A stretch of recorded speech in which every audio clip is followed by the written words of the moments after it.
इस कार्यक्रम के प्रायोजक है कृषि एवं किसान कल्याण मंत्रालय, भारत सरकार। नमस्कार, स्वागत है आप सभी का कार्यक्रम किसान की बात में। कार्यक्रम किसान की बात जिसे हम लेकर आते हैं रोजाना आप सभी के लिए और लेकर आते हैं किसानों से जुड़ी हुई ढेर सारी जानकारियां। रोजाना हमारे अलग अलग विषय होते हैं और आज भी हमारा एक बेहद खास विषय है जिसे लेकर आए हैं आपके दो दोस्त, आपके दो साथी। हाँ कोमल, और हमारा जो प्रोग्राम है उसमें हम किसानों को वो सारी जानकारी दिलवाते हैं जिससे कि उनके फसल उत्पादन में उनको अधिक उत्पादन मिले और गुणवत्तापूर्ण उत्पादन मिले जी। और हम जानते हैं कि किसी भी फसल के उत्पादन में मिट्टी एक बहुत ही महत्वपूर्ण घटक है। अगर हमारी भूमि अच्छी होती है तो हमारी फसलें भी अच्छी होती हैं, और अगर हमारी फसल जो हम ले रहे हैं उसमें पूरे पोषक तत्व उनको नहीं दिए जाते हैं जो कि हमें जमीन के माध्यम से मिलते हैं, भूमि के माध्यम से मिलते हैं, तो हमारी फसल के उत्पादन पर उसका विपरीत असर पड़ता है। और जब मिट्टी की जांच की हम बात करते हैं वो इसीलिए करते हैं ताकि हमारी मिट्टी के अंदर पूरी की पूरे पोषक तत्व उपलब्ध हों और फसल को पूरा पोषण दे सकें। अब पोषक तत्वों की स्तुति में मृदा जांच का क्या महत्व है, इस विषय पर आज के कार्यक्रम में हम जानकारी दिलवाएंगे। और इसके लिए हमारे कार्यक्रम के माध्यम से जो हमारे किसान भाई हैं पूरी जानकारी प्राप्त कर सकते हैं। इसके लिए स्टूडियो में हमारे साथ जो विशेषज्ञ हैं वो हैं डॉक्टर वेद प्रकाश जी, जो मृदा वैज्ञानिक हैं गन्ना अनुसंधान संस्थान मुजफ्फरनगर में। और ये मुजफ्फरनगर जिले के किसानों से सीधे सीधे जुड़े हैं, उनकी समस्याओं से भी अवगत हैं और दूसरे जो हमारे किसान भाई हैं उनके लिए ये महत्वपूर्ण जानकारी हम किसानों तक पहुंचाएंगे। इसके लिए हम इनसे जानकारी तो लेंगे, साथ साथ हमारे किसानों के दिमाग में भी कुछ ऐसे सवाल आएंगे जो उनसे जानना चाहेंगे, तो वो सीधे इनसे बात करके अपनी समस्या का समाधान भी पा सकते हैं। उसके लिए हमारे टेलीफोन नंबर हैं। बिल्कुल, हम अपने टेलीफोन नंबर्स भी अपने श्रोताओं को बताएंगे, लेकिन एक बार फिर से उन सभी को विषय बता दें कि आज का हमारा विषय है पोषक तत्वों की संतुति में मृदा जांच का महत्व। और मृदा जांच, जैसे कि निरंकार आपने बताया, कि बहुत ज्यादा जरूरी होता है, क्योंकि देखिए ना, कभी कल्पना कीजिए कि हम जहां खड़े हैं, जिस मिट्टी में खड़े हैं, जहां से अन्न का उत्पादन होता है, उसकी सेहत भी उतनी ही जरूरी है जितनी कि एक व्यक्ति की सेहत। और व्यक्ति की सेहत और मिट्टी की सेहत दोनों एक दूसरे के पूरक हैं, क्योंकि जब मिट्टी स्वस्थ होगी तो वो एक अच्छा उत्पादन देगी, अच्छा अन्न देगी, और अच्छे अन्न का सेवन करके व्यक्ति की सेहत भी अच्छी रहेगी। तो इसलिए बहुत ज्यादा जरूरी है, जिस तरीके से मनुष्य अपनी सेहत का ध्यान रखता है, अपनी जांच समय समय पर कराता है, वैसे ही वो अपनी मिट्टी की जांच भी कराता रहे। तो हमारे किसान भाइयों के लिए बहुत ज्यादा जरूरी है कि वो अपनी मृदा की जांच समय समय पर कराते रहें। तो आज आप हमसे मृदा जांच में जो पोषक तत्वों की संतुति है उसमें मृदा जांच का जो महत्व है, इस विषय पर जुड़े हुए कोई भी सवाल अगर आपके जहन में आते हैं तो आप हमसे सीधे जुड़ सकते हैं हमारे टेलीफोन नंबर्स के माध्यम से, जो कि है 23421081 और 23421083। दिल्ली के बाहर के श्रोता इस टेलीफोन नंबर पर कॉल करने से पहले दिल्ली का STD कोड 011 लगाना बिल्कुल भी ना भूलें। तो स्वागत करते हैं डॉक्टर साहब का। डॉक्टर वेद प्रकाश हमारे साथ हैं, जो कि मृदा वैज्ञानिक है गन्ना अनुसंधान संस्थान मुजफ्फरनगर से। डॉक्टर साहब, स्वागत है आपका। धन्यवाद जी। डॉक्टर साहब, सबसे पहले तो हम ये जानना चाहेंगे कि जो हमारी फसलें हैं उनके लिए जमीन के अंदर कौन कौन से पोषक तत्व होने जरूरी हैं? किसान भाइयों नमस्कार। जमीन में हमारे 16 पोषक तत्व की जरूरत पड़ती है, जिसमें हमें कार्बन, हाइड्रोजन, ऑक्सीजन, 3 तत्व जो हमें हैं वायु और पानी से ही मिल जाते हैं। लेकिन जो मुख्य पोषक तत्व होते हैं जैसे नाइट्रोजन, फास्फोरस, पोटास, इसकी मात्रा किसान जागरूकता के अभाव में अधिक मात्रा में डाल देते हैं, जिससे हमारी जमीन की सेहत पे भी दुष्प्रभाव पड़ता है तथा हमारी पैदावार भी कम होती है। तो किसान भाई अपना मिट्टी की जाँच करा लें और उसके आधार पर ही संतुलित पोषक उर्वरक डालें। तो मुख्य पोषक तत्व होते हैं और कुछ सूक्ष्म पोषक तत्व होते हैं। किस तरह से पता लगता है कि हमारी फसलों में इनकी कमी है? इसमें जब किसान अपना पहले मिट्टी की जांच कराते हैं, मिट्टी का लेने का एक तरीका होता है। जैसे 1 बीघे का खेत है तो कम से कम 8 या 10 जगह से 6 इंच गहरा नमूना लेने के बाद अपनी मिट्टी इकट्ठा कर लेंगे और जब उसको 4 बराबर भागों में बांट लेंगे और ये प्रक्रिया 2 बार करेंगे। जब आधा किलो मिट्टी रह जाएगी उसको लेके अपनी नज़दीकी मृदा परीक्षण प्रयोगशाला में भिजवाएंगे। वहाँ पे अपने नमूने में कृषक का नाम, कोड और सोसाइटी वगैरह। साहब, एक श्रोता लाइन पे आ गए हैं। हेलो। हाँ नमस्कार जी। नमस्कार जी, कहाँ से बोल रहे हैं? और क्या नाम है? बोल रहा हूँ डॉक्टर जी, कहाँ से?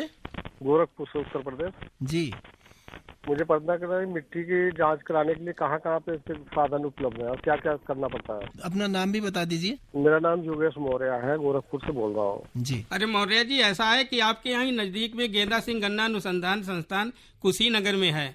वहाँ पे मृदा परीक्षण प्रयोगशाला है। वहाँ पे लेके आप मुख्य पोषक तत्व और सूक्ष्म पोषक तत्व की जांच करा सकते हैं और जांच के आधार पे ही आप खेती करें तो निश्चित रूप से आपको फायदा होगा। जी, उम्मीद करते हैं कि योगेश मौर्य जी को उनके सवाल का जवाब मिल गया होगा।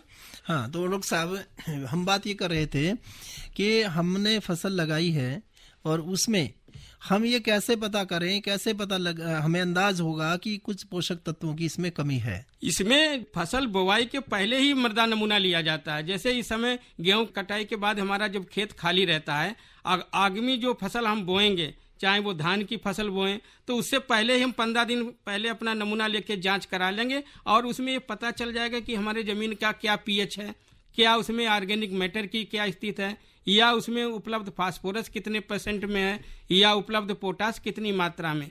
साथ में अगर हम सूक्ष्म पोषक तत्व की जांच कराते हैं, उसमें जिंक की डिफिशियंसी पता चल जाएगी, जिंक कितना है, कॉपर कितना है, बोरान कितना है, तो उसी के मात्रा के आधार पे डालें, तभी आपकी पैदावार बढ़ेगी। हाँ, उसमें खर्चा भी नहीं करना पड़ेगा, जिसकी जरूरत है वही तत्व दे देंगे। अच्छा, जब प्रयोगशाला में भेजेंगे जांच के लिए तो नमूना हमारे किसान भाई खुद भी लेके जा सकते हैं? हाँ बिल्कुल, किसान डायरेक्ट अगर ले आते हैं तो किसानों को निःशुल्क नमूने की जांच हो जाती है। अगर किसी चीनी मिल के द्वारा आते हैं या कोई संस्था के द्वारा आते हैं तो मुख्य पोषक तत्व में 5 पैरामीटर की जांच होती है। उसका 50 रुपए शुल्क किसान से लिया जाता है जी। तो उसमें उनका सॉइल हेल्थ कार्ड बन जाता है और उसके 2 फसलों का उनको रिकमेंडेशन मिल जाता है।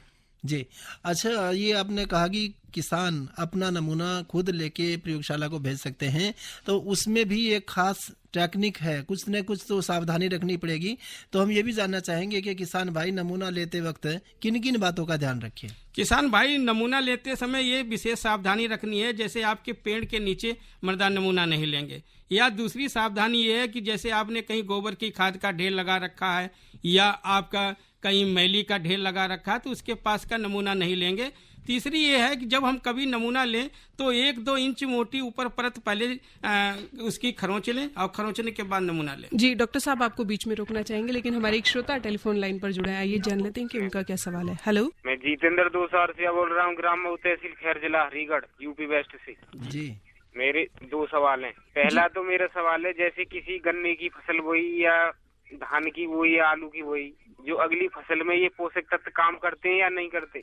और दूसरी फसल मेरा ये है, जैसे प्रयोगशाला की जांच आती है मिट्टी की, कितने दिन में आती है? ये जो आपने क्वेश्चन पूछा है, प्रयोगशाला में रिपोर्ट में 1 सप्ताह का समय लग जाता है, क्योंकि 5 पैरामीटर की जांच होती है तो 5 दिन वो लग जाते हैं और आपको 7वें दिन सॉइल हेल्थ कार्ड बन जाता है। अब इसमें आता है कि आप दूसरी फसल के लिए, क्योंकि जैसे अभी आपने धान के लिए कोई नाइट्रोजन आपने डाला, रिकमेंडेशन आपको जैसे आपको मिल गई कि हमें 150 kg नाइट्रोजन प्रति हेक्टेयर देना है या हमें 60 kg फास्फोरस देना है, 40 kg पोटास देना है। ये अगली फसल में कितना उसने हरासमेंट हुआ, कितना उसने अपटेक किया है, जब आप दूसरी फसल जब बोएंगे उससे पहले 15 दिन नमूना की जांच करा लेंगे, तभी आपको पता चलेगा कि हमारी जमीन में कितना तत्व कितने % में है। डॉक्टर साहब, हम बोलते हैं कि समय समय पर अपनी मिट्टी की जांच कराते रहना चाहिए, तो ये समय कितने समय के बाद आना चाहिए? हर फसल के बाद आना चाहिए या साल में एक बार, 2 साल में? ये तो कायदा से तो है कि 2 साल में एक बार अपने मृदा जांच जरूर करा लें। उससे ये पता चल जाएगा कि हमने क्या दिया है और कितना हमने पाया है, कितना खोया है, तो ये सब पूरी वास्तविक पता चल जाएगा। क्योंकि जैसे अगर गन्ने की बात करते हैं तो गन्ने की 2 साल की फसल होती, 1 साल मैंने पौधा लिया, दूसरा साल मैंने पेड़ी ली। अगर पौधे में कितना नाइट्रोजन अपटेक हुआ और कितना उसमें जो शेष रहा है वो हमने रेटून में उसका अपटेक किया, तो इसलिए कोशिश करें कि गन्ने के लिए तो 2 साल में एक बार करा लें, जो छोटी छोटी फसलें होती है उसको 4 साल में एक बार करा लें, और सबसे बढ़िया उपयुक्त समय यही होता है गेहूं कटाई के बाद अपना नमूने की जांच कराएं। डॉक्टर साहब, आपने बात की सॉइल हेल्थ कार्ड के बारे में, तो इसे बनवाने के लिए किसानों को क्या करना चाहिए या कहाँ जाना चाहिए, कितना समय लगता है, कितना पैसा लगता है, उसके बारे में कुछ बताएं। किसान भाई सॉइल हेल्थ कार्ड बनाने के लिए अपने नजदीकी, जैसे आप जिला कृषि अधिकारी बैठते हैं जनपद में, वहाँ पे मृदा परीक्षण प्रयोगशाला है, तो वहाँ पे सॉइल हेल्थ कार्ड बन जाता है, अपना नमूना लेके जाएंगे।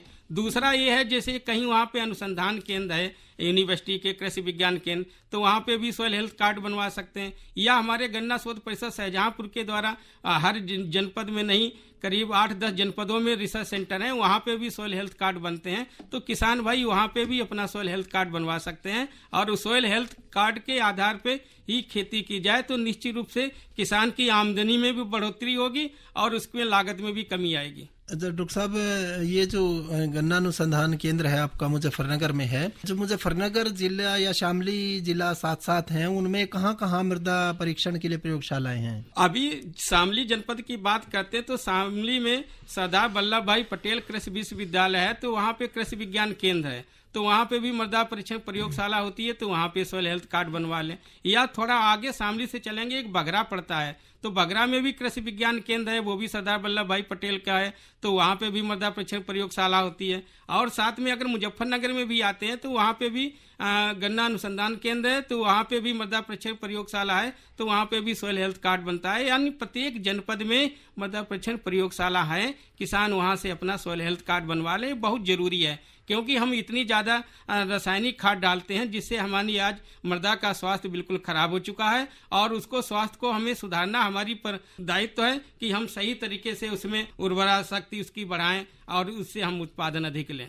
डॉक्टर साहब, हम सावधानी की बात कर रहे थे नमूना लेने में, तो आपने बताया कि जहाँ पर खाद पहले डाला है वहाँ से नहीं लेंगे, कहीं पानी भरता है वहाँ से नहीं लेंगे। इसके अलावा जब नमूना लेंगे मिट्टी को कितनी गहराई से लेंगे और कितनी मात्रा में लेंगे, थोड़ा इससे भी विस्तार से बताएंगे तो। किसान भाई जब अपना नमूना लेते हैं, जैसे एक गड्ढा अगर है, एक गड्ढे से जैसे आपने 6 इंच गहरा गड्ढा खोद रखा है, तो उसकी एक साइड से 2 इंच मोटी परत लेंगे और एक गड्ढे से 200 ग्राम मिट्टी होगी। जब 10 जगह से लेंगे तो 2 किलो मिट्टी होगी। अब 2 किलो मिट्टी को मिक्सअप कर लीजिए, उसके 4 बराबर भागों में बांट लीजिए। आमने सामने के 2 भाग को हटा दीजिए, 1 किलो मिट्टी बची है। इसके बाद पुनः प्रक्रिया करेंगे, फिर उसको 4 बराबर भागों में बांटेंगे और 2 उसके विपरीत साइड के नमूने को फेंक के, और फिर उसके बाद 500 ग्राम मिट्टी की जरूरत पड़ती है। किसी भी प्रयोगशाला में 500 ग्राम मिट्टी भेजकर ही अपना सॉइल हेल्थ कार्ड बनवाना चाहिए और वैज्ञानिक संस्तुति लेनी चाहिए। जी, तो डॉक्टर साहब, जब हमने मिट्टी भेज दी, किसान जब मिट्टी दे रहा है, नमूना दे रहा है, तो ऐसे वो क्या पहचान बताए कि जब बाद में उसे जब अपना मिट्टी की जांच की जब रिपोर्ट मिलेगी तो किस आधार पर उसे वो रिपोर्ट मिलेगी, क्या क्या जानकारी उसे मिट्टी के नमूने के साथ देनी चाहिए? देखो, जब नमूना लेते हैं तो उसमें किसान ने खुद ही लिख दिया होगा। जैसे अमूमन अपने खेत का किसी ने लिखा हुड़ वाला खेत या जामुन वाला खेत, तो एक तो पहचान ये हो गई। दूसरा, उसने खुद ही लिखा है कि हमें मुख्य पोषक तत्व की जांच करानी है। तो किसान अगर 5 पैरामीटर की जांच करवाता है तो उसमें उसकी पीएच की दशा मालूम हो जाएगी कि हमारी जमीन अम्लीय नेचर की है या क्षारीय नेचर की है। दूसरा, उसमें ईसी की मात्रा पता चल जाएगी, कितने उसमें सोडियम साल्ट % है। तीसरा, उसमें उपलब्ध नाइट्रोजन। चौथा, उसमें उपलब्ध फास्फोरस। और 5वां उपलब्ध पोटास। यानी 5 तत्व की एक तरफ से किसान की रेंज मालूम होगा कि ये हमारा 60 kg आया और कितनी हमें वैज्ञानिक संस्तुति देनी है। एक साइड में वो सॉइल हेल्थ कार्ड में लिखा होगा, उसी के आधार पे ही प्रयोग करें। ये जो किसान भाई वहाँ पर अपनी डिटेल बना करके भेज देंगे और उनको ये मिल जाएगी रिपोर्ट। अब ये भी जानना चाहेंगे कि जब प्रयोगशाला है, क्या किसी खास मतलब स्पेसिफिक फसल के साथ साथ भी रिकमेंडेशन देती है कि गेहूं बोएंगे तो आप इतना डालेंगे या धान लगाएंगे तो इतना इतना तत्व डालेंगे, इस तरह की सिफारिश भी करते हैं? इस तरीके की सिफारिश नहीं, लेकिन किसान अगर उसमें पते की पर्ची में लिख देता है कि मैंने गेहूं की फसल बोई थी और हमें गन्ना बोना जा रहे हैं, तो उसमें क्या है कि गेहूं के लिए भी रिकमेंडेशन मिल जाती है और गन्ने के लिए। अगर किसान ने केवीके से मृदा नमूने की जांच कराई तो केवीके में सिर्फ गेहूं धान होता है तो गेहूं धान की संस्तुति दे देंगे। अगर उसमें लिख देंगे कि हमें गन्ने की भी लेना है तो वो गन्ने की भी वैज्ञानिक संस्तुति देंगे। अगर गन्ना अनुसंधान में उन्होंने मिट्टी की जांच करवाई है तो वो गन्ने के लिए वैज्ञानिक संस्तुति दे देते हैं। लेकिन हमारा कहने में तो किसान उस पर लिख जरूर दे कि हमने इस फसल से नमूना लिया है, ये फसल हमें बोना है, तो इसलिए वैज्ञानिक 2 फसलों के लिए रिकमेंडेशन मिल जाती है और वो किसानों के लिए फायदेमंद भी होता है। हर जोखिम से निकल कर फसल आए, सुरक्षित हो जाए,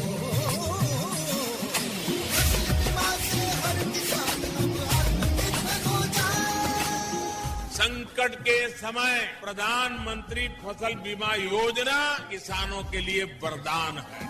अब सूखा पड़े या बाढ़ आ जाए कोई डर नहीं, अब ओले पड़े या कीट पतंगे फसल खा जाए कोई फिक्र नहीं, क्योंकि हमने लिया है प्रधानमंत्री फसल बीमा। बुआई से फसल कटाई तक हर जोखिम का दावा, न्यूनतम प्रीमियम पर अधिकतम भुगतान का वादा। योजना से हर साल जुड़ रहे हैं 5 करोड़ से ज्यादा किसान। अब आपकी है बारी। नजदीकी कृषि कार्यालय, सहकारी समिति, बैंक शाखा, अधिकृत बीमा कंपनी या जन सेवा केंद्र में स्वेच्छा से करा सकते हैं पंजीकरण। फसल बीमा पोर्टल या फसल बीमा ऐप द्वारा भी कराया जा सकता है पंजीकरण। प्रधानमंत्री फसल बीमा योजना, आपकी फसलों का संपूर्ण सुरक्षा कवच। कृषि एवं किसान कल्याण मंत्रालय। एक बार फिर से स्वागत है आप सभी का कार्यक्रम किसान की बात में, जिसे आप सुन रहे हैं आकाशवाणी दिल्ली के FM गोल्ड चैनल पर 100.1 मेगाहर्ट्ज में। और आज हम कार्यक्रम में बातचीत कर रहे हैं पोषक तत्वों की संतुति में मृदा जांच का महत्व विषय पर। इस विषय पर हमारे साथ स्टूडियो में विशेषज्ञ मौजूद हैं। डॉक्टर वेद प्रकाश, आप मृदा वैज्ञानिक हैं, गन्ना अनुसंधान संस्थान मुजफ्फरनगर से। हाँ, तो डॉक्टर साहब हम जिक्र कर रहे थे कि मृदा की जांच हमारे किसान भाई करें, तो ये जो पोषक तत्व हैं इनकी संस्तुति की जाती है सूक्ष्म पोषक तत्वों की भी और मुख्य पोषक तत्वों की, या सभी की संस्तुति होती है? नहीं, जो ऐसा है कि मेन जो मुख्य पोषक तत्व जिसमें जैसे नाइट्रोजन है, फास्फोरस, पोटास है, जो हमें किसान अधिक मात्रा में प्रयोग करते हैं, जिसको 80% जरूरत पड़ती है, वो NPK की जरूरत पड़ती है। जो सूक्ष्म पोषक तत्व है वो हमें अल्प मात्रा में जरूरत पड़ती है, 20% अगर कह लिया जाए।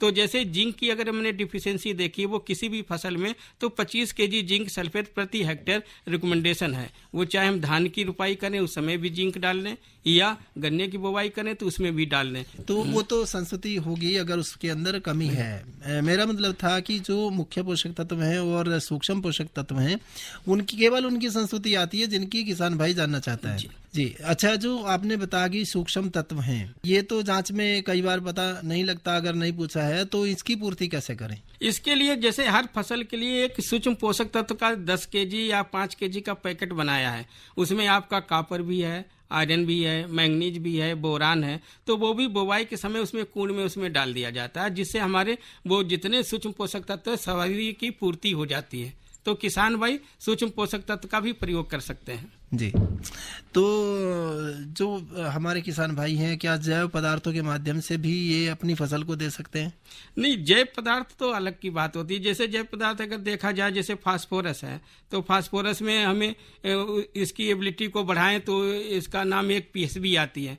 तो उसमें क्या होता है कि फास्फोरस सल्वाइजिंग बैक्टीरिया है, वो 10 kg रिकमेंडेशन है, चाहे गन्ने के लिए या अदर क्रॉप के लिए। तो उसमें 1-2 कुंटल सड़ी गोबर की खाद में मिला के खेत में बिखेर दें, और फिर उससे जो हम DAP या सिंगल सुपर फास्फेट प्रयोग करेंगे तो वो हमारा 25% फास्फोरस की सेविंग भी हो जाएगी, और जो पोटास या DAP जो हम कूड़ में डालते हैं और उसकी एबिलिटी भी बढ़ जाती है, वो 50 यानी जैविक टीके का अगर प्रयोग करेंगे। जी हाँ, और जो गोबर की खाद है या FIM या फिर केचुए की खाद है, इस तरह के खाद भी क्या कुछ मदद कर सकते हैं? इसमें मदद कर सकते हैं, लेकिन ये है FIM अब देखते हैं कि जानवरों की संख्या भी कम हो गई, तो ज्यादातर FIM मिल नहीं पा रही। तो किसान भाई क्या कर रहे हैं कि चीनी मिल जो चल रही है वहां से मैली लाते हैं। हाँ। और मैली में सारे हमारे समझो पोषक तत्व 16 भी उपलब्ध होते हैं, तो उसका भी प्रयोग कर सकते हैं। 10 टन प्रति हेक्टेयर उसकी रिकमेंडेशन है, या गोबर की खाद 10 टन प्रति हेक्टेयर आप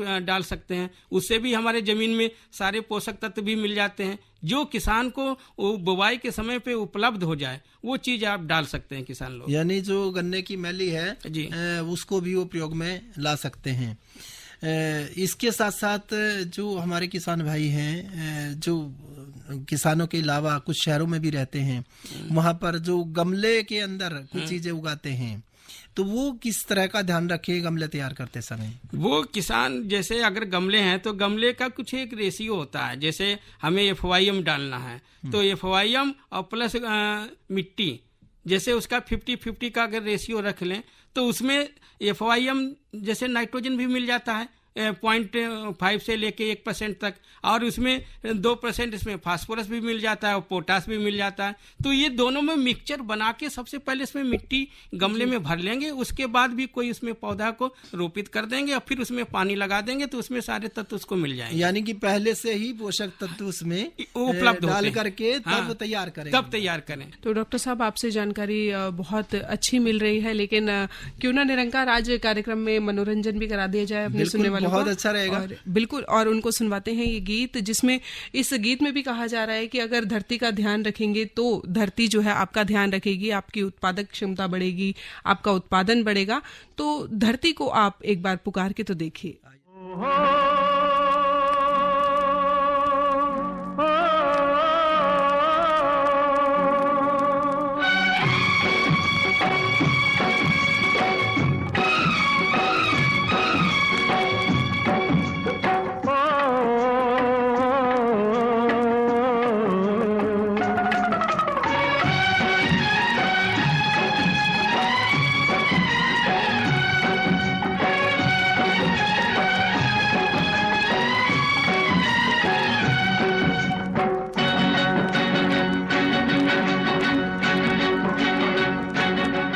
धरती कहे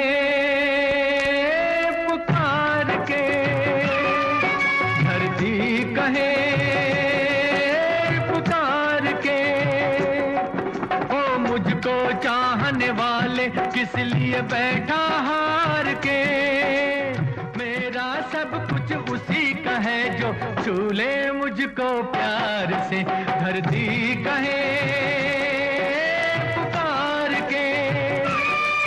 धरती कहे पुकार के।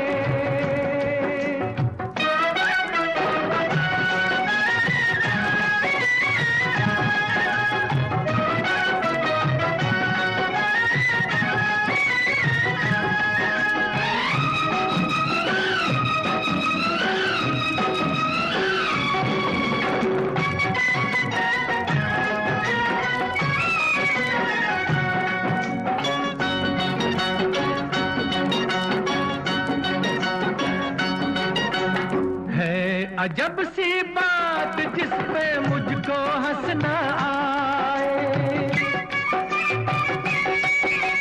है अजब सी बात जिस पे मुझको हंसना आए। जो मुझी से है वो मेरी माटी से शर्माए। पास मेरे मत वाले भरम ये क्यों बेकार के। मेरा सब कुछ उसी का है जो छू ले मुझको प्यार से। धरती कहे पुकार के, धरती कहे पुकार के।